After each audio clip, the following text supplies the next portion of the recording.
लग्न जमवण्याचं आमिष दाखवून स्मशानामध्ये अघोरी पूजा करण्यात आलेली आहे। बंधू विशाल खंडागळेला अटक करण्यात आलेली आहे।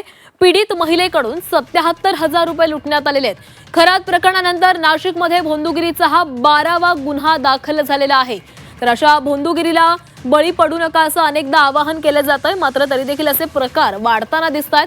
लग्न जमवण्याचं आमिष दाखवून एका महिलेची फसवणूक करण्यात आली। जवळपास 77,000 या महिलेकडून उकळण्यात आलेले आहे।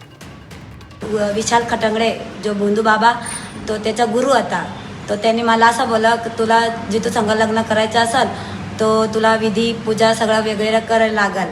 तो मला संशानात भूमीत घेऊन गेला, तेव्हा जितू पण आला तर माझ्या संग आणि ते लोकांनी दोघांनी मिळून ते पूजा केलं। हा जो भोंदू बाबा आहे याला अटक जरी झाली असली तरी त्याने अनेक लोकांना फसवल्याचं आम्हाला शंका आहे। म्हणून यामध्ये अनेक लोकांनी पुढे येऊन त्याच्या विरोधात महाराष्ट्र अंधश्रद्धा निर्मूलन समिती किंवा पोलिसांशी संपर्क साधावा।